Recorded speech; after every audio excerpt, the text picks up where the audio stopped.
மீட்பு நடவடிக்கைகள் எப்படி இருக்கு சார்? பாதிப்புகள் எப்படி இருக்கு சார்? அரசாங்கம் சொல்வதற்கும் இங்க வந்து பார்ப்பதற்கும் நிறைய வேறுபாடு இருக்கு. அரசாங்கத்தில் பாதிக்கப்பட்ட பகுதியில் இருக்கிற மக்கள் எல்லாம் அதிகமா தண்ணி தேங்கி இருக்கின்ற குடியிருப்பு பகுதியில் வெள்ளம் சூழ்ந்திருக்கின்ற பகுதியில் அங்கங்க இருக்கின்ற போட் மூலமாக படகு மூலமாக மக்களை மீட்டு முகாமில் தங்கி வைக்க சொல்றாங்க. ஆனா இங்க வந்து பார்க்கின்ற பொழுது நீங்க தான் பாக்குறீங்களா, உங்க முன்னாடி தானே சொன்னாங்க மக்கள் எந்த போட்டும் கொடுக்கல.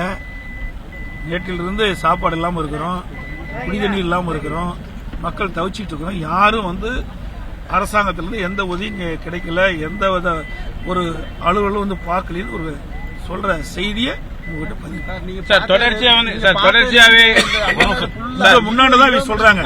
அதாவது பத்திரிகையாளர்கள் ஊடக நண்பர்கள் முன்னாடிதான் அங்க சொல்றாங்க.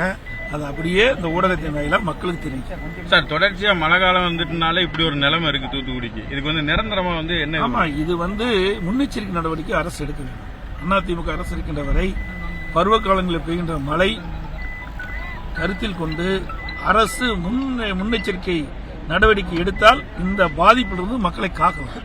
இந்த அரசு தவறிவிட்டது. ஏற்கனவே சென்னையில் மிக்ஜாம் புயல் வந்தது, அங்கேயும் முன்னெச்சரிக்கை நடவடிக்கை எடுக்காதனால கடுமையா சென்னை மக்கள் பாதிக்கப்பட்டாங்க.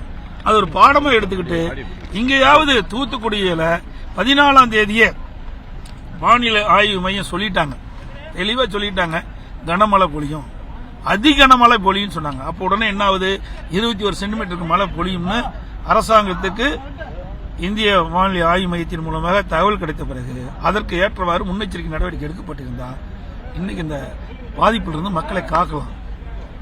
இன்றைக்கு போட்டு இல்லைங்கிறாங்க, இது வரைக்கும் கொடுக்கல, சாப்பாடு கொடுக்கல. இதையெல்லாம் ஒரு முன்னெச்சரிக்கை நடவடிக்கை எடுத்திருக்கலாம். இதை இந்த அரசு தவறிவிட்டு